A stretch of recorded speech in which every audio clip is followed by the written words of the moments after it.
Welcome to the Imperfect Dads Podcast. This is your host, Devin. We believe dads care deeply about their family and kids, but they don't always have a space to discuss what their life looks like. Our podcast is a space for dads to discuss the ups and downs of fatherhood and how they feel like they're holding it together or how they're not. Thank you for joining us for this episode. This podcast is part of the Never a Face Network. Make sure to follow them on Instagram or go to the website neverafacenetwork.com. On this episode, we have on drummer Mike Robinson. Mike is currently the touring drummer for the band Say Anything and has a podcast called Food on Tour, where bands talk about their favorite places to eat while on tour. Mike talked about his son's love of playing drums with him, how difficult working in the creative industry can be, his excitement to play with Max Bemis, letting his son go to soundcheck for bands, his son thinking he knows all the cool drummers, and the reality of having so much of his identity in being a touring musician while also wanting to be home for his family. And also just like one more thing. Dad, just start the episode. Oh, my bad. Yep. So I lived in Nashville for like 18 years, and I had a couple of friends where it seemed like their 20s were spent on tour. And then by the time I got to be like 30 or 31, 32, they were like, I want a family. I can't really keep on touring this much. So they figured out how to pivot to studio work and then getting hired in that. But it's also like a massive shift, and like all their contacts are touring musician contacts. So they've got to like reinvent themselves after just building a brand and identity for like 10 years. And like, Yeah. it sounds like a lot. It's tough because like also I was talking to a friend about this the other night. You're like, as a touring musician, your like protocol is reach out to other musicians, reach out, you know what I mean? Like hit Yeah. up bands and stuff or whatever. But it's always like, for me, talking to a lot of drummers and they're, you know, I got offered this thing and I can't do it. Would you be interested? Whatever. But now if you want to switch to recording, it's like, okay, now I have to reach out to producers, managers. It's like, you know what I mean? It's just kind of out of my comfort zone. And Yeah. I would love for recording to be more of a thing, but it's such a hard, and it's, you know, the studio world is shrinking and has shrunk so drastically. And it was Yep. already such a guarded, in LA at least, you know, it's like Yeah. there's like a handful of dudes that are playing on everything. And it's just, you know, it's a really tough thing to break into. But I guess the other alternative is find a band that everyone also has kids Basically, yeah, that's the other option, which to tour with, you know? they can exist. But I know like in Nashville, a lot of my friends were touring musicians with families and bands, and the band and like ended up in bands in which like they all started having kids around the same time.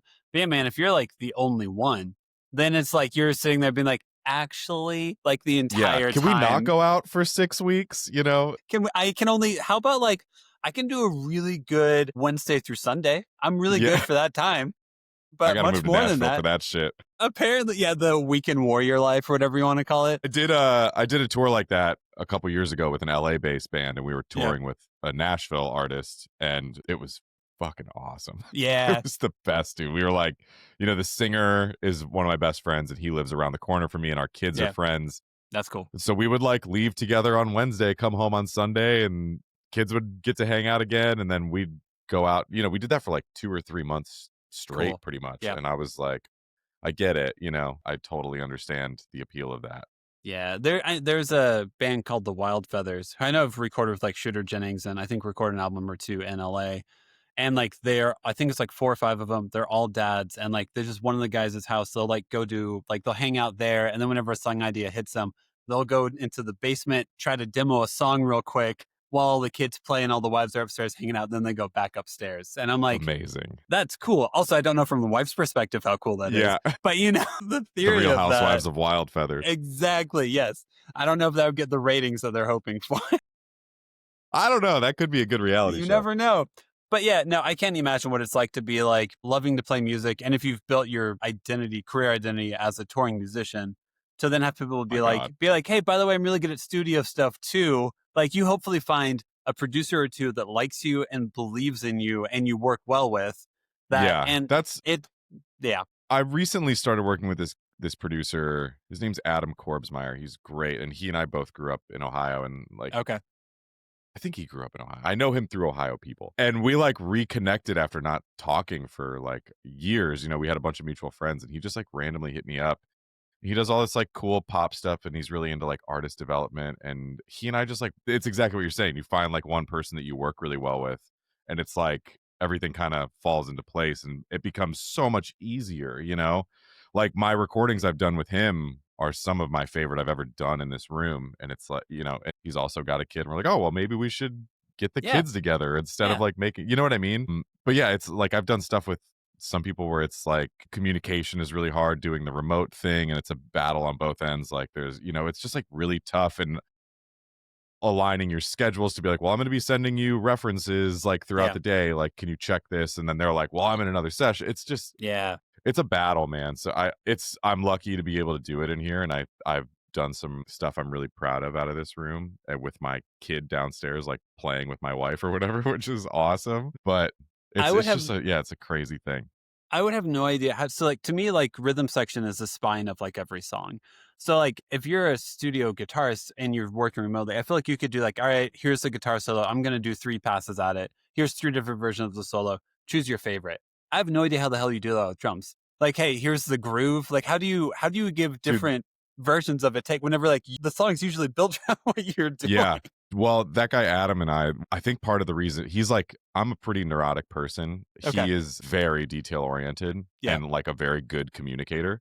Good. And what he's been doing is he'll have everything programmed out and he'll be like, here's a starting point. Get one take of this. Like just get one of these, you know? And then here's some like extras I was thinking of if you want to try like an alternative. I'll usually give him the take that he programmed exactly, like to a T. And then I'll do one of sort of like stuff he mentioned, and then another take of stuff that is in my head. And we'll have 3 takes to work with. And he sends me like the program stuff. He'll send me stems of everything so I can hear the snare drum sample he was using isolated. He'll send me screenshots of like whatever Damn. addictive drummer he was using. Like this is a 6.5 by 14 Yamaha maple snare drum. And I'll be like, okay, well, I got something close. You know what I mean? Yeah, I got you. Yeah. Like it's like right off the bat, we're at a good starting point, you know? Yeah. So I think a lot of it is like, dude, some producers are too busy to communicate that way, you know? And he is a very busy person, but like he's just on it, you know? And it makes it so much easier for me. And I mean, that's an exhausting thing about dealing with creative people is being like, okay, said you wanted a snare fill. What does that mean to you?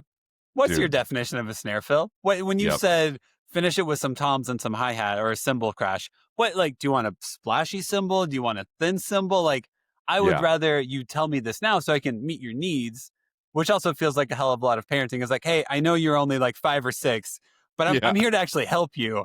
And but you said you're hungry right now. What the fuck does that mean? Do you want a cheese stick? Are you in the mood for chicken breast? Yeah. Is it a meal or is it, well, when I said I wanted oatmeal but no peanut butter. Okay. Normally you're trying to recognize patterns and like repeat them, buddy. And you're changing because you're 4 it's or all 5. it's all communication. It always comes, and a lot of adults are really bad communicators, and I can be a really bad communicator myself. Everyone gets overwhelmed, dude. It's like, you know, I don't want to have to explain it to you. Just do it, you know. Pretty much. That's also hard. just the music industry in a nutshell. Correct. Yeah. I remember I interned at a recording studio and like one of the guys was telling me he worked a session and like one of the players was like, can you just make it sound more purple? And he was like, what the fuck? He meant like a cave, like cavernous, echoey. And I have no idea what that means. But it's like, yeah, but like that's your job that day is to figure out when someone's like, can it be more yellow? It's like, I think that means bright. I'm going to figure out what this person means. on ayahuasca is talking about. If you could just make it feel like mechanical and you're like, I don't, do you mean more gates on the snare? Like, what are you talking Dude, like? What? I mean, even sometimes people do that with like sonic references too. I'm like, send me a bunch of Spotify songs that you're like, I love the snare drum on this and I love the bass drum on this. And it'll be all over the place. Someone will be like, I want to sound like Weezer, like early Weezer. And then I'll get these like garagey kind of shitty drum sounds that are, you know, like have some charm to them.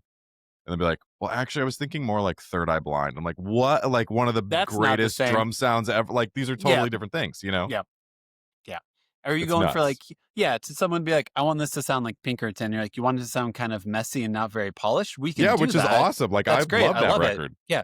Do you want it to sound like how, then I want to be like, I also like know a ton of music and I want to like give reference points. I'm like, do you want to do like more Matt Sharp Weezer? Like, can I also like, do you want more like the Rentals as well? Or do you just want to sound, or do you just love Pinkerton and you want to record something that makes you feel like you recorded your own Pinkerton? Where are we? Right. Totally. Yeah. It's tough, man. Again, this all comes back to communication, and Yep. it's a very big part of running a pleasant household and also a pleasant career in music, Correct. which is nearly impossible. Yes. Do you feel like you're like, I feel like anymore to be a musician, you've got to be like, if you're not in a band, like it seems like you're kind of like a drummer for hire. You work with some bands, you go on tour and stuff. You're basically a small business owner and you are also the product at the same time. Is that kind of correct? Yeah, and I don't make enough money. Yeah. That sucks. Lately, I've mostly been touring with Say Anything lately, Yeah.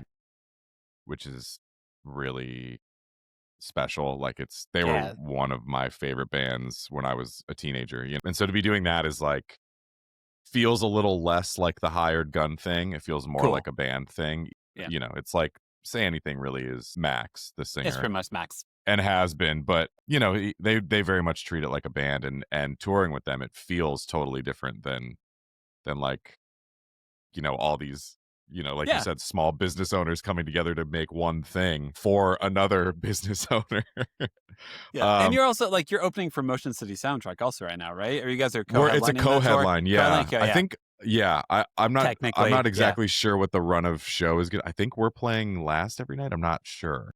Damn. Yeah. But maybe we'll switch. Sure. That in my head, that's what a co-headline is, the Yeah. alternating thing. But I don't know that anyone really does that. Like I did a few years ago, I did one with, it was a co-headline with, I was playing for K-Flay, and Grandson was the other artist, and it was the same order every night. Like we played before Grandson every night, and we played like the same amount of time pretty much. Yeah. Grandson maybe played like 10 minutes longer, but a couple more songs. Yeah, but I don't know what the co-headline thing is anymore. Well, co-headlining, I'm also like, so which one of you gets the encore? Because like I went and saw like May and Spill Canvas are doing a tour. Yeah, right I just went to that show because Fred from Say Anything and Taking Back Sunday was opening, so I went to see him, and my buddy Josh plays with May. And nice. Yeah, and I just saw, and I had Dave Elkins on the podcast, and like they were before Spill Canvas, and I was like, wait, if you're co-headlining, like they played all of the Everglow, and then they did a song that was kind of like the hey, here's our climactic finish. But I'm wait, they don't get an encore. So, but if you're co-headlining, like, how does that work? And does it matter? But also, like, I want, like, if you come out and play 2 or 3 songs that you're excited to play, make sure everyone gets to hear. I want that moment, but it doesn't matter. Why does this work? Yeah, when I saw them, it was the opposite. The Spill Canvas played first, and yeah, they were alternating. Did May do that thing where they like teased that song "Summertime" in the middle of the set somewhere? No, so I showed up like 30 minutes late to the set because I thought they were headlining. I thought they were going to go on at like 10. They went on at 9. So I showed up like 20 minutes into their set, and I was like, yeah, I was standing there. It was like towards the beginning of the set when they did this, and they were playing all of the Everglow. Yes. Or at least that's what it was billed as. And there was, I forget what song it was. It was a few songs in, maybe like 3 or 4 songs in, and they teased that song "Summertime" off Destination Beautiful, which is like, I think my favorite May song. Me and I was standing next to the singer from Armor for Sleep, and me and him were like, we were just like, yes, and then they switched it, and we were like, dude, that is fucked mean. up. Like that's you just fucked everyone. I saw Arcade Fire once, and they teased the beginning to Intervention, which is like my favorite song off Neon Bible. And then I went into another song, and I'm like, no, I want to be cynical about organized religion for at least 3 minutes and a crowd of people. You give me this moment. Yeah, I was so bummed. I was like, please just play it. Come on, man. It was cool though. I thought that was like a really cool nod, and they know, dude. They know that song rocks. Well, in Denver, they had just played. The night before, the Jonas Brothers reached out to him and were like, "Hey, can you play Embers and I can't think of the other word. Embers and Envelopes? Is that what it's called? Envelopes. Yes. It was like, hey, can you come play this on stage with us at Ballerina? And he was like, yes, I'll be sick. There. I saw that. It's cool they're doing. I mean, they did that with Plain White Tees too, who are friends of mine, and they got to like hop up there and play Hey There Delilah with.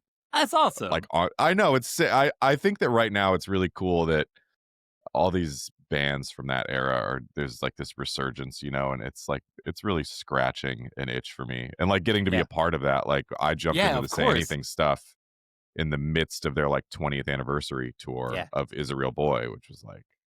I had to learn all these songs. I was like, well, I still know these like verbatim after 20 years, Yep.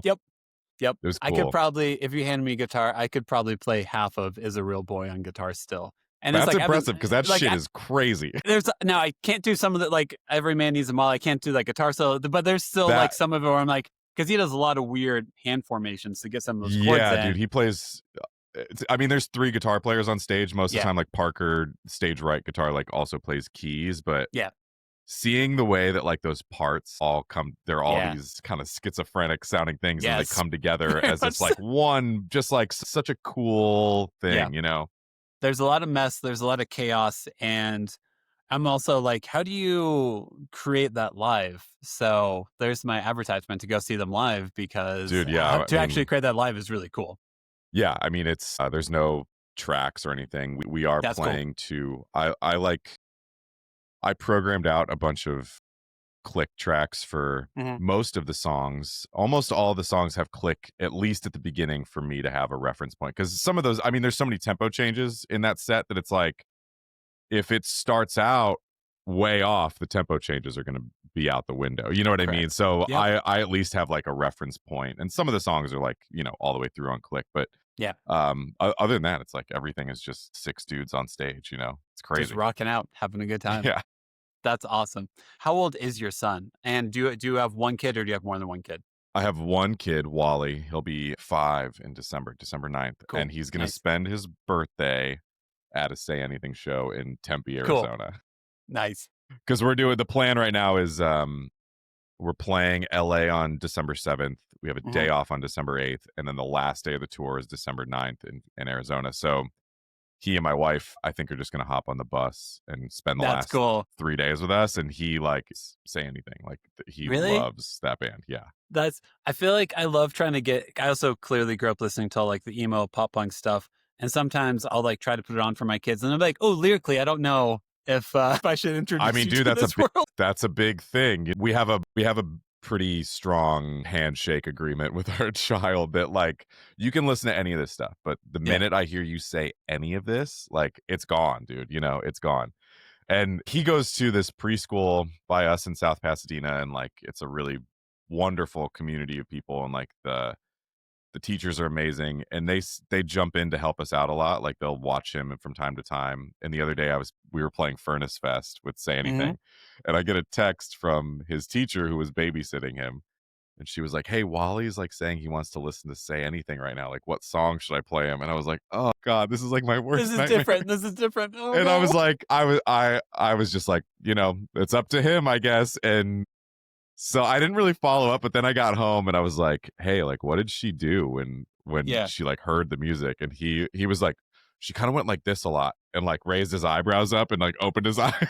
It was awesome. And I was like, well, you know, they know, like the teachers know that our lives are pretty different than, you know, a lot of other people in the school, and that we have really good relationships with them. So I think if they didn't know us as much, I would be like more worried about it. But they know like we put a lot of time and care into like our relationships with them, our relationships with our kid, and you know, how we talk to him and kind of the things we instill in him. So we're not just letting him like go around saying fuck and shit. Yeah. You know, dude, she he took thinks pity on me horizontally. Yeah, you know. Yeah, he thinks that like stupid is on the same level as fuck. Like, he thinks those are equally bad words, you know? So he doesn't say any of them. That he doesn't say anything. Anyway, sorry, awful joke. That's so fun. I remember like listening to some music, because like I feel like when your kid starts to be 4 or 5, they do start repeating a lot more things. So like that's whenever like you're like, oh, I need to clean up my mouth. I need to make some changes. Because like when your kid's like 2 or 3, like I remember my oldest being a newborn, and like she would fall asleep on me and I would watch Game of Thrones. Like now she's 9. I'm not putting on Game of Thrones. No, she's anywhere in the house. Also, there's like the memory lapse that they have, you know, like when they're like 2 to 3 turning into like 4 or 5. Yeah. It's like, dude, they don't remember any of that. It's like gone, you know, it's like someone Men in Blacked them, and they're just like, I don't remember when we used to do XYZ, or when you said fuck a million times in front of me. Correct. Yeah. And now I'm like kind of wondering, like, because my parents weren't too strict with like what music I listened to. They would do like, they would buy CDs, and then like, I remember buying Siamese Dreams, and there's a song in there called Silverfuck, I'm pretty sure. And then just crossed out that title and said, don't listen to that one. And like and they never followed up. They weren't like sitting in the room being like, hey, you're listening to that song. They was like, hey, just know that song might raise some questions if you listen Yep. to it. So don't do that. I remember getting 16 Stone by Bush. I was Yeah. like 8 or 9 when it came out, and my grandma got it for me for my birthday, and my mom was like, we're gonna have to listen to this one together. And I remember I think we listened to it like in my grandma's kitchen on like a boom box, like a portable stereo Yeah. thing. And that record's not like obscene. They say like shit a couple times. I don't know. I can't remember anything like too crazy about that record, but I remember like that was the first time I was like, oh shit, my mom's like listening to what she's like making sure there's nothing crazy in here.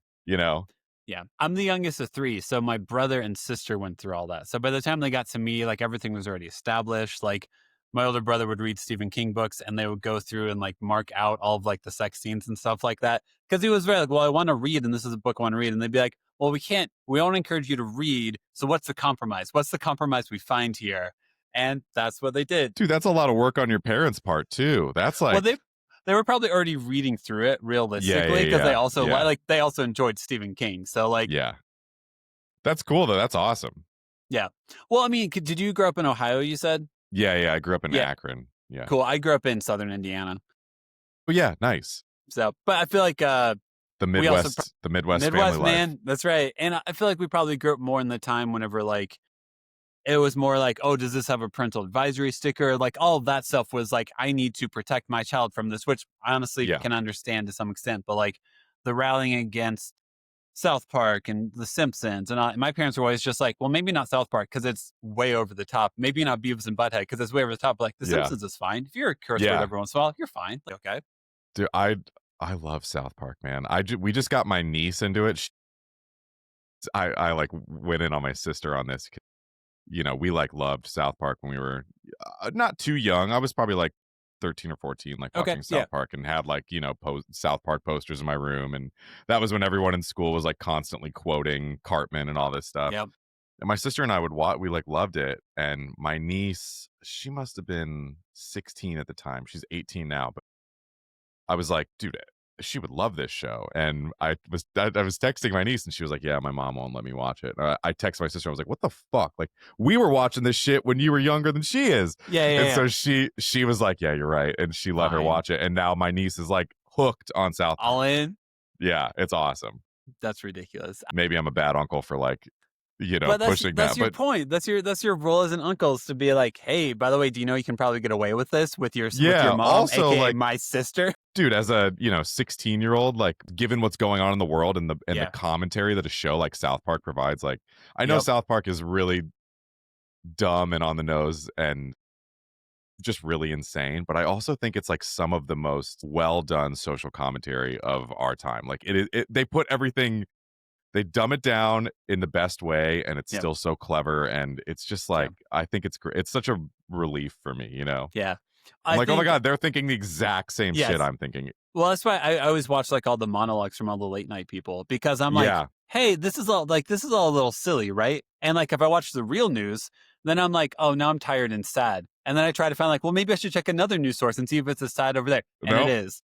And then I'll watch like Colbert or Seth Meyers, and they're just like, this is all kind of dumb, right? And you're like, oh, thank God. Like, I'm not alone in this. That's great. That's great. Yeah.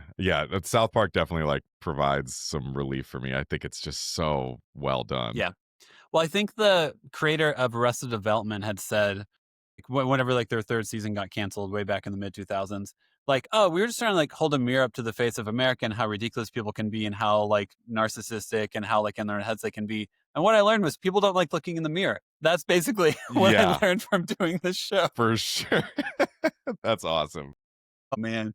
What's so whenever you are on tour, are you able to bring your son out with you that much, your wife and son, or is it more just kind of like a if it makes sense type of thing? Yeah, if it makes sense, they'll. Yeah. I mean, no one would have any problem with me doing it. Like Alex, the bass player of Say Anything, brought his wife and 2 kids out for a few days, and it was awesome.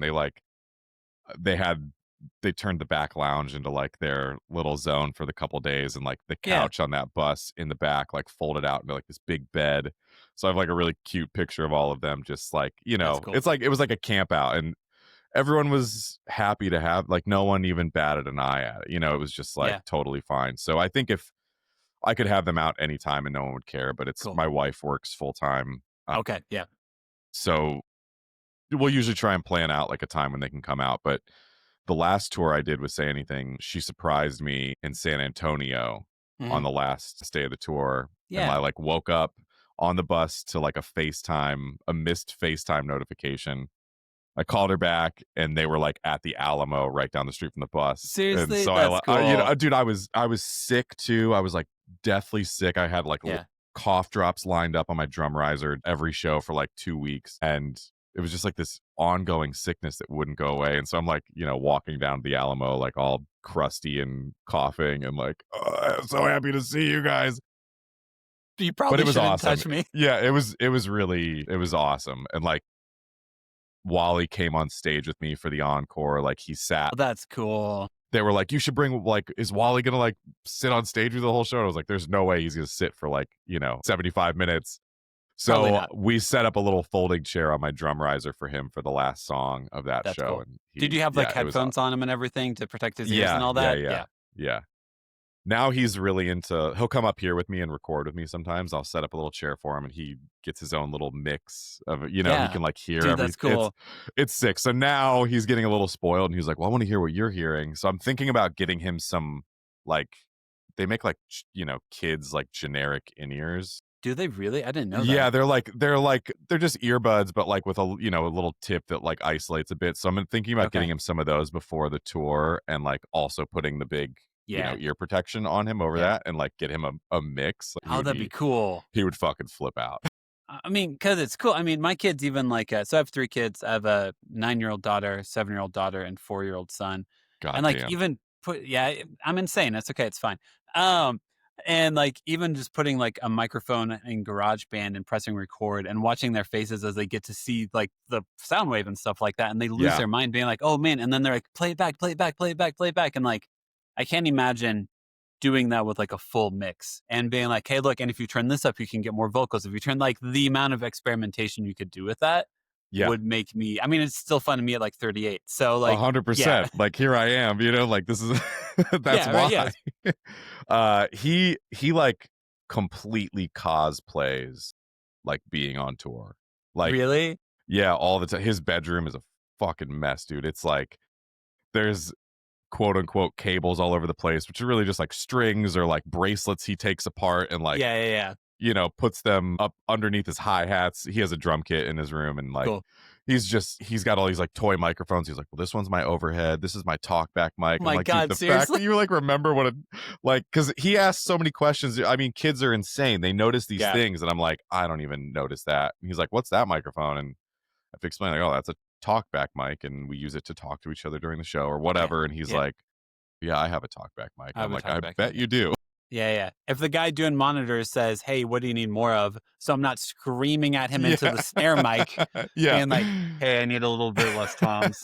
It's not. So you need a talkback mic. Dude, he like grabs onto this stuff and just runs with it and fully cosplays being on tour. That's awesome. He packs his suitcase like probably once a week. It's funny. It's wild, dude. As a dad, since your job is so much being on the road and not being around, how does it make you feel that your son is viewing it in such like a positive light? And it's like that's the way he plays, is to kind of mimic what your life looks like. I mean, it's cool. It's like obviously like very flattering, and Yeah. also like I think about my parents were like really really awesome and supportive of music and always showing me music, but like they weren't musicians. Like my dad's a physician and my mom like was his office manager, and like Yeah. they worked in medicine, and Yeah. Different conscience. yeah, so like they would show me plenty of stuff, but it wasn't like the fact that Wally's seeing like the inner workings of this, Yeah. and like and getting excited about that is really cool, but also like terrifying given the circumstances right now. Like I hope that by the time if he wants to do this, it's like we've gotten through this like great depression of music, and Yeah. I think that it's cool to see him that excited about something. Like there's a few things he gets that excited about, not Yeah. a lot. It's like a Yeah. couple, 2 or 3 things. Yeah. And I mean, like, ultimately, whenever your kid starts to get excited about something and they're like, I want to do this for my life. And then you work that life and you're like, so the revenue streams aren't what they used to be, man. And they're Yeah. shrinking daily. And people aren't valuing paying for creative output. They just want to be able to consume it. You can't tell that to a 5-year-old. You can't No. like, you can't be like, hey man, just so you know, I'm struggling to make ends meet, and I'm playing on a legit tour. Yeah. So I don't. Dude, I mean, want. it's Yeah, crazy, man. Like, viewing this as when I was a kid, it was like these people that are playing shows the size that I get to play are like, I was like, that's it. They did it. They're Yeah. like living They've comfortable arrived. lives. Yeah. Yeah. And this is No. the reality of it now, Correct. And I mean, like, hopefully, like 20 years ago, they would have sold more merch. They would have done more because the options for streaming didn't exist. So if you wanted to hear the music, Yeah. you had to physically buy it. Whereas, like now, like, yeah, if Say Anything releases a new album, I'll listen through it a couple times and then figure out if I want to have a physical copy of it. And I Yeah. like Say Anything. Dude, no, most people don't take that. Most people don't take the second step you just mentioned. Like, Man. I'll see if I want to buy it. Like no one wants it. They're just like, oh, it's here. And It's for me. I'm guilty Yeah. of that. Like I take so much music for granted, but it's been changing a lot for me recently. Like I've been really struggling mentally with music and like my relationship with music. And you mentioned earlier, like this identity that you have as like a musician and a touring musician, and then transferring to like studio stuff. I mean, I could even dumb it down further and just be like, this is your identity as a musician. Like, what happens if that goes away? Like, Yeah. You know what I mean? Like, Yeah. even thinking about what that means to my kid, like, Yeah. next year, if I'm like, oh, well, I just can't tour anymore because it's not sustainable. Like, I'm like, how's he going to look? He's going to be like, well, you don't Yeah. do that anymore. Like, Yeah. I loved that. Yeah. So then I'm like, I feel like I'm taking it away from two people, Of course. And in reality, you just like, it's kind of like this weird thing now to talk about. Like, you also want to be a touring drummer, in which it makes sense to do that for a living. So, like, if you aren't able to do that in the future, if you do need to pivot in some way because it's not financially worth it and it's exhausting, then also, like, you also wanted this life. You also wanted this to be like this. Yeah, so, like, yeah, it's yeah. double disappointment. I'm sure your wife will also be like, hey, man, I'm sorry that's your reality. So, like, also, whenever you've built a career and if like you have to change if you have to pivot now to be like, now I'm going to go do something that isn't music. Dude, Good what luck. what does that look like? Like, what Also, does that mean? even if you do go to do something, it's like the money I would make taking like an entry level job in like at a label Yeah. or something. Yeah. And that's a full-time thing is going to be Yeah. about what I make on the road touring a couple times a month or, Yeah. a couple months Yeah, a yeah. year with and getting to spend all this time with my kids. So then it's like, dude, then there's childcare costs that you're weighing. Like, is that even worth it? Yep. Yep. Got to make money somehow. Yeah. And I mean, genuinely hope that it seems like you've gotten a good groove with Say Anything and hopefully continue. I mean, there's this massive resurgence of all these bands from like 20 years ago where Yeah. like everyone our age is like, hell yeah, I want to go see that full album. Let's go do it. So hopefully that continues and like this whole wave of like bands like that making new music. Like if you got to sit in on the session to actually record a new album, Say Anything, that'd be awesome. I'm going to hopefully manifest that for you if Max even wants to make a new album, because that'd be awesome for you. Well, yeah, we recorded a bunch of shit. I don't know like what I'm able to say about it, but sure, yeah.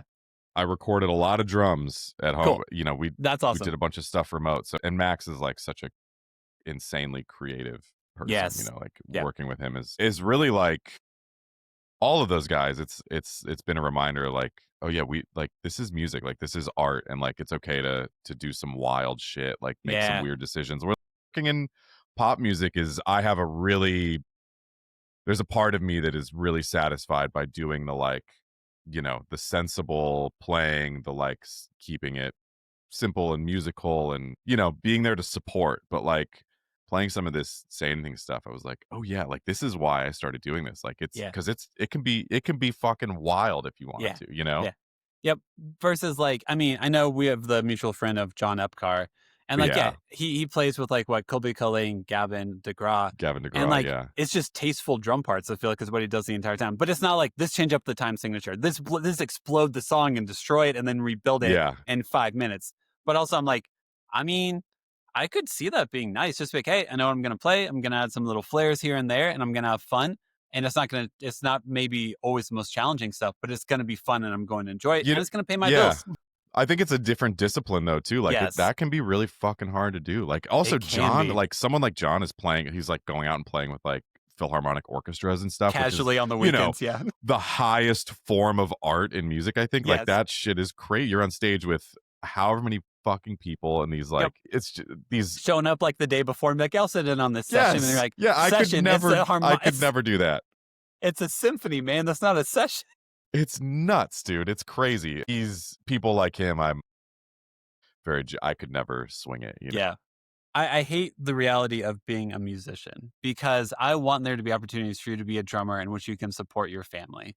And the reality of that is like, I'm like, no, man, you're good at drums. You love playing drums. You have great drum tones. Like, why? Like, to me, it's such like a disservice to society to not support people who are creative more. Because I'm like, dude, you're doing good stuff on a drum kit. Let's make it so you can have a family around it. Let's build What's up the around problem this. here? What's the problem? Yeah, like, is watching someone like there's some musicians you watch them play. Like I'm a huge Josh Ritter fan who's like Americana, and I watch him sing a song on stage, and I'm like, this is why you exist on this planet. You exist on this earth to be here doing this. So I'm gonna buy your record. I'm gonna come see you on tour every time I can because I want to make sure you can eat. Yeah, and like dude. pay I mean, for a roof over your house. it's It's really crazy. I've sort of like recently, really since playing with Say Anything, sort of started diving back into this sort. I always kind of like refer to it as like my guilty pleasure side of this, like Yeah. emo and like punk hardcore stuff is always because I never thought I could work in that. And being able to see these bands that are working in that scene right now, like bands like we just saw Drug Church. Do you know them? Okay. I don't know. Like one of my favorite bands I've seen, and I've liked their records for a while. Saw them play at a festival in Pittsburgh recently and was just like blown away because I watched them and I was like, oh, your records sound great because you guys, that's just how you guys sound. Yeah.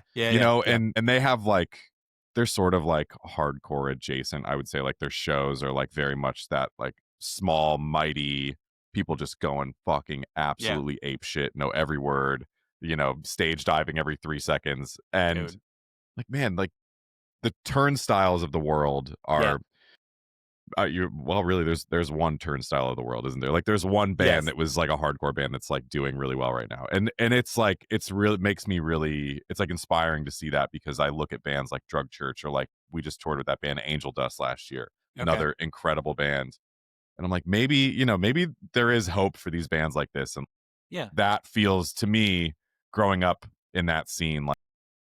I mentioned for someone like John, like playing on stage with like a Philharmonic orchestra is like, that is super high level art to me. But like these bands like Angel Dust or Drug Church or whatever, like that's also super high level art to me. Like that stuff really hits me hard. And the idea of seeing bands like that go away because everything's just too expensive is really depressing, man. Like bands like that have sort of renewed my like love of music again because I'd lost it for a long time, just like playing in pop music and stuff. And nothing's wrong with pop music. I love pop music. But I got burned out on it, Yeah. I think it's what's really exhausting about getting older is that I want to be able to predict my days, but also I'm bored whenever I can predict all my days. And that constant balance, especially when you have kids, because like whenever you have kids, you have to have predictable days. Like that's most of being a parent is like, how do I create routine? How do I like so you can predict your day? But then as a parent, or as a person, you're like, but I want to be unpredictable sometimes. And and like if being unpredictable ruins everything, I'm not going to be unpredictable. So how do I still do what, man? this? When you bring that back to kids, though, like kids are so, especially at Wally's age, he's 5. He's going to be 5. You can do this. I took him sunglass shopping yesterday because I left my sunglasses in Alabama at Furnace Fest on stage. You're sunny. And I took him to this like cool, hip sunglass shop by us in our neighborhood. And that was an unplanned thing. I was like, let's just go to this sunglass shop. And he was like, okay, cool. And like that to him, he was like, this is awesome. These little things can cause that like sort of disruption in your daily schedule, but still it's not like, well, let's drive down to San Diego. You know what I mean? Yeah. We're gonna go to a different grocery store this time. Correct. Different library. I do like if we've gone to the same library like 3 times in a row, then I'm like, well, now we're gonna try out this one. And then they'll be like, whoa, did you see all the toys here? And you're just like, I wish I still had that wonderment to me so badly. Dude, just I know. To sit there and be excited by a different gas station, like that'd be great. Yeah, totally. 100%. And I think that relates so directly to music for me. Like Wally has really re-sparked the love of a lot of music that I sort of ignored for a long time just because I was like, it seemingly wasn't useful to me in my career. It's like, why am I going to listen to Pantera all the time right now? Like no one wants me to play. You know what I mean? But I showed Wally Walk a long time ago and he was just like, just like, what is this? Yeah. And I would request that song in the car. That's awesome. I would feel like my kids are kind of in that phase, but my 2 older daughters are Taylor Swift heavy right now. But like, I would love to like show my kids like Primus and have them hear like, that first bass line and the weird vocals and stuff and just watch their faces. They're like, what is like trying to Wally, decipher what the heck this is at the same time. he's into Primus. He got to watch them sound check one time, which was fucking awesome. That's cool. Yeah, my friend Gunnar plays for Pussifer. He Okay. plays drums for Pussifer. He's Gunnar Olsen. He is one of my favorite drummers, and Okay. good. He's an amazing dude. But he was playing in my hometown, and we went back there for my birthday to be with my family and stuff. And he invited us over to sound check. And my wife and I went to the show later, but it was Pussifer, Perfect Circle, Dude. and Primus. And so we got there, and Wally got to watch Primus sound check, and then he got to like go up on stage and play like Josh Freese's kit and play Gunnar's kit, and it was fucking That's sick, cool. dude. It was so cool. Yeah, That's so cool. Those are the memories where it's like, I feel like regardless if you're a musician or whatever, you have so many moments with your kids where you're like, I hope whenever you think back to your childhood, this is one of the moments you remember. You don't remember me yelling at you in the bathtub. Yeah. You remember this. Now they're like, why are you still splashing? I want you to remember that, hey, I was able to figure out how you could be on stage in an arena and tip in a drum kit and hit the snare a couple times and then go away. Dude, it was sick. Like he's also got, he thinks that like he can do that all the time. He thinks that like I'm like good friends with Josh Freese, which I am not. Like You're not? No. And I'm like, dude, it'd be nice. While he like brings up he's like, oh, is Josh gonna play against him? I'm like, dude, he's not like, I've met him a few times, and most of the time was with you, but like, yeah. He's got this very skewed like reality. But I have one other really amazing Josh Freese story with Wally, if I can go off on a tangent Please, yes. My friend Tommy English is an amazing record producer in LA, and he was doing the new Billy Idol record. Okay.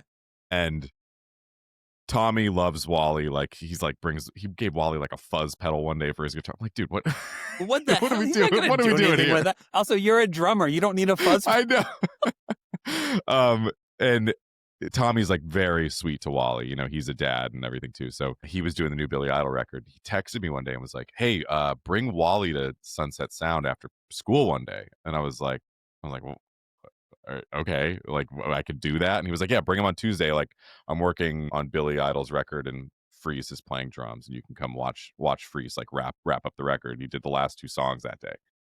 So we go there, and I bring Wally in, and we walk in, and like immediately Josh like sees him through the control room glass, and he was like, oh, that's the drummer kid. And like apparently Tommy had been showing like Billy Idol and Josh Freese videos of Wally playing drums. So we walk in there, and Josh was just like super kind to him and like talked to him more than he talked to me for sure. Yeah. He's fun. Really good with kids. That's sweet though. Dude, it was awesome. He was like super kind to him, and then Tommy like set us up on this couch like right in front of the glass, and Wally got to watch Josh, record these 2 Billy Idol songs. That's and cool. then we're sitting there, and the entrance to the control room was kind of behind the couch, and I hear fucking Billy Idol start talking like he walks in the room. Yeah, it's a distinct like most recognizable speaking voice. And then Tommy was like, hey Mike, bring Wally up here, say hi to Billy. And I walked Wally up there and shook Billy's hand. He was super nice, and he got down like eye level with Wally, and he was like, Wally, I've seen you play drums and you're very good. And I was just like, what the fuck is happening right now? So cool. It was awesome. But then Wally passed out, and Josh and I like we just talked about like being parents for probably like an hour while they were like tearing down gear and stuff. And so now Wally's had like 2 interactions with Josh, and he thinks like he's like, you guys his are best friend, friends. Yeah. You can just FaceTime him anytime and he'll pick up every time. It was really cool to see someone like, as a drummer, like I admire him so much, and like seeing him be so kind to a kid who like, wants to do this was that kind of shit is like, that's what can really keeps it going. That can flip the switch in a kid's brain, Yeah. Also, like I, as a parent, whenever there's so many details you notice with how people interact with kids, where it's like you're like, oh, they get it. So like if someone gets eye level with a kid, then you're like, oh, you get it. Like if you stand up tall and you're like, why is this kid scared of me? It's like you're a giant to them and a stranger. Get to their eye level. I'm 6'4", so like I'm a giant to everyone. So I'm like, no, you have to like get low to the ground, like meet them at their level, because like you're like, why not? Why, like, also you're the one who has the power. You're the authority in the room Totally. because you're the adult. So like, if you want to bridge that gap, get down low, talk in a like kinder, softer voice, and be like, hey man, how's it going? Like, like treat them like a normal person, but Yeah. you have to your body language just says a lot, and especially being massive. 6'4", like my arm span is like the length of their entire body. So like it's easy to be intimidated. So acknowledge that. Yeah, it's cool. Like what you said, you're like dead on. Like you can tell a lot with how someone's interacting with a kid. Like, they're either comfortable or they're just like, really caring or whatever. Like I know people that don't have kids that are just so good with Yeah. some kids, it's like Yeah. they either have experience as an uncle or aunt or whatever, or they're just they just get it. Or they're just curious. Like I feel like I'm mostly like good with kids because I'm just curious. And also, if you want to find out dirt on your friends, talk to their kids and ask them and be like, so what do your For parents talk about? Sure, 100%. What makes your mom mad in the car? Like do that. You can mine some fantastic information. Yeah, why didn't your from your dad kids. come out the other night? Oh, were you the one he said, I don't like that guy that much anyway? Was that you? Because they've got such a constant innocence to them that you can I use know, it to your dude. advantage. It's so funny, man. The filter is just not there yet. I love it. Not there at all. Just so you know, I know you'll be out here in Denver in November. I do offer a baked good to anyone who's ever come on the podcast. Man. So just so you know, whenever you're out here on tour, I will happily meet up with you, say hi, and like we'll discuss what baked goods you want. We didn't even really talk about your podcast of food on tour and everything, but I imagine your standards for food are some people who are foodies. It's like, is it because you like good food or you just love food? I just love food, dude. I get as hyped about like regional fast food as I do like a Michelin star restaurant. That's all. I feel the same way. There's like the dumb adage of like, you can call me whatever you want as long as you call me for dinner. That's how I feel about food. Just, just like, I mean, if I'm eating, that's great. Could be Taco Bell, could be a taco truck down the street. I'm good. Just give me some tacos and I'll be happy. Yes, totally. I'm sure you could bring the kids to sound check or something if you wanted to, that'd be like cool. if they're into it, or I don't know, Yeah. If your They kids might like be. Taylor Swift, they might not want to say anything, but still be intrigued by the whole environment of it, and I'll ask them, just to see. But yeah, so I'll follow up with you. I know, like sometimes if it's a touring musician, I'll do something bigger, like a cake or something like that, so the entire band can also eat it. So that's just so very you kind know, of you. You were taking the time to help me out with a podcast. So, and it's easy for me to do. So Hell yeah. Anyway, how I end every episode is I ask every guest a series of 5 questions, and they're pretty straightforward. They aren't too hard. They're just kind of fun. The first question is, did you have any backup names for your son? Like, did you have any names you almost named Wally? Yeah, Duncan was a backup name, but we also didn't know the gender. So we had like, okay, Wally was Wallace Michael Robinson was like, we were pretty, we had that at the top. But if it was a girl, it was going to be Sloane Rafaela. Ooh, I've never heard the name Rafaela before. That was my grandma's middle name. That's cool. Farah Rafaela Assunta Saro was her name. She's very Italian. What? That's did she wake up in the morning and just start making pasta? Like, was she just made out of like dude? Is it Nona? Is that the name for like an Italian grandma? Yeah, we never called her that. I guess we weren't Italian enough, but yeah, she was like, my name is Italian enough. I don't need any other Italian. Just call me Farah Assunta Rafaela Saro, and I'll make you some pizzelles, and we'll be good to go. Exactly. You can't call me Nona, but you can call me the full. That's awesome. Yeah, that was the kind of name list we had was Wallace or Duncan, and then for a girl was Sloane. Yeah, that's awesome. Next question: do you have a favorite TV or movie dad? I feel like this is maybe too easy. The dad from Bluey is like Bandit. Yeah, no, dream dad, absolutely. Or if I'm going from my childhood, I was thinking like Wally's what he watches right now. If it was my childhood, I would say Alan Matthews from Boy Meets World. Yeah, he was always a favorite. Yeah. That's I feel like Bandit, everyone always says though, the standard's too high. Like it's more it's out of control. No one can be Bandit. No. And still my favorite response to that has ever been like, those episodes are only 8 minutes long. He's only a great dad for 8 minutes. 100%, you can be a great dad for 8 minutes. What about like the hour afterwards whenever the kids come up for the next game? That's whenever, Bandit's like, guys, I'm done. Like, I just want to watch cricket. That's when the episode starts where he's sleeping on the couch or whatever. Yes. That's right. Next question. You probably don't have one, but just in case, do you have a go-to replacement curse word? Like if you stub your toe, you're on Wally, and you're like, I shouldn't curse right now. Do you have a word, or do you just say the curse word? Okay, Wally came up with this. Okay. And I don't know how he came up with this, but he says holy crabs. And I don't know Holy where that crabs. came. I don't know where that came from. Like if I said holy crap one day and he thought I said holy crabs, but Crab. I gave him something one. I don't even know why it came up, but he just yelled holy crabs, and me and my wife were like, "What? That's Did good. You just... That's a good replacement. Holy crabs comes up a lot. That's awesome. That sounds like as if you made him watch a bunch of SpongeBob SquarePants. I feel like that's something that would have come from there. SpongeBob being like, holy crabs, or something like that. I love that one, though. I thought that was so good when he said that. It's also sweet that he came up with his own replacement. How fun is that? I know. I was like, dude, stick with that. You're doing great. Stick with that. That's great. Next question. What's like favorite kids' toy or activity? Like one of your favorite things to do with Wally? He loves going to Guitar Center and playing the electronic drums. Okay. Which is really fun. I think, dude, he loves just like riding his bike in front of our house. Yeah. Like, yep. He's got a balance bike right now, and we're like, we've done training wheels. He really likes the balance bike though, and he's got a big kid bike coming in the mail. So yeah, we'll see how that changes. But that's like a big one, and I just love taking him out to eat. He's got a couple favorite restaurants in the neighborhood, and if he goes to Guitar Center and gets to go like to Chipotle or something, like, then he's like, this is the best day ever. Yeah, best day ever for sure. That's I really though. Kids do make you like simplify so many things, and it is like, wait, why can't I just enjoy going to a guitar shop, playing a guitar I might not ever buy, and then eating lunch and coming home? Like why don't I consider that a good day?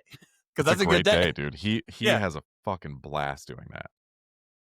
That's awesome. And maybe throw in a playground, maybe, and they're like, oh, this we do parks plenty, but like, dude, he's in preschool, so it's usually like he gets, in the morning and early afternoon, he's just like going hard. Yeah. So then he comes home and he just wants to kind of like, do other stuff.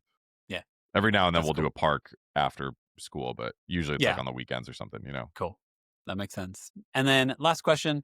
Is there a moment of your son's life you're most excited for? Like something that you want to see him do in his life, something he accomplishes, or anything like that? Man, that's a really tough one. I would love to see him, like, if I get to watch him play like his first real show. Like he's in this sort of like music program where he gets to play one song at the end of like their 8-week course or whatever it is. They, these 4 or 5 kids pick one song to focus on and they play it. If I got to see him fully do it on his own, cool. kind of like at like a VFW hall or some shit like I did when my parents would come see me at like the bowling alley or whatever we played. Not a church basement? Not a church basement also? No, we actually didn't. Yeah, we never did the church basement shows at home. I did them like on the road, but like it was always it was always like a bowling alley or like some sort of like VFW hall adjacent kind of thing. Yeah. I don't think we had many bowling alleys that had a stage. In Southern Indiana, the only venues that had stages were usually churches or old churches that had like run down. So it was like a cement basement in a church. Yep. Or like a worship room or something like that as you're playing bad covers of pop punk songs. Like that was the scene in Southern Indiana. Yep. We were just doing that in a bowling alley side room. Gotcha. Yeah, that makes sense. But no, that'd be awesome. I'm sure there's got to be a better answer than that, but like he's got such a vendetta on that, like on playing shows that I'm like, I want to see you you don't have to do it for your career. Just like, as long as you get to do this and like, feel that out. Like that'd if be you did special. it at least once and I got to be there to watch it, how cool would that be? Yeah, totally. He's in this, these music classes, and the other day I dropped him off and like only 2 of the kids came out of like 4 or 5. And the teacher was kind of like, oh, maybe your dad can play drums. And I was like, oh, I'm going to go. But now I'm like, fuck. Maybe I should have done like playing an AC/DC song with him or something would be really fun. So I told her, it's like, if kids are not showing up, like I will gladly play drums in your class. So that would also be really fun.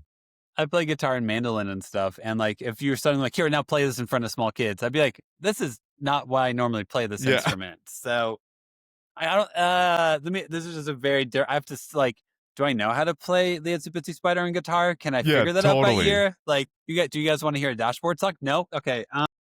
They're playing like Wally's group is playing TNT by AC/DC this time around.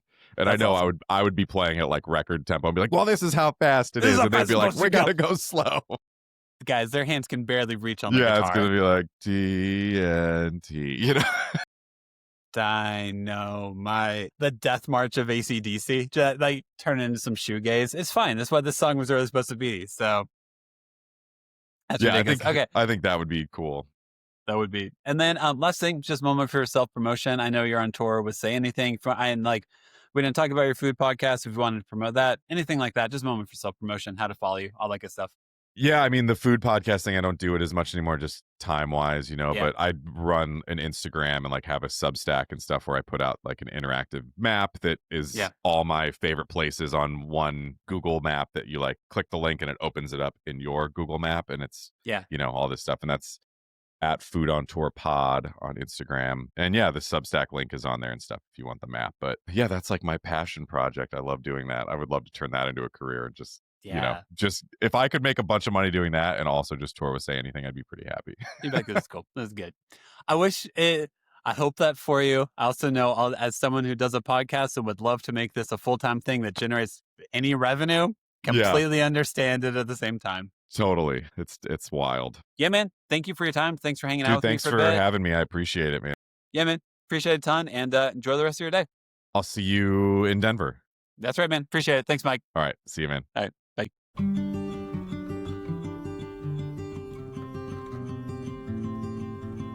Thank you so much for listening to the episode. Make sure to follow us on Instagram, TikTok, and YouTube at the Imperfect Dads Podcast. And make sure to give us 5 stars wherever you listen to us. Music, editing, and production is all done by me. Make sure to tune in on Mondays and most Thursdays for new episodes. This podcast is part of the Never a Phase Network. Make sure to go to neveraphasenetwork.com to learn more about them.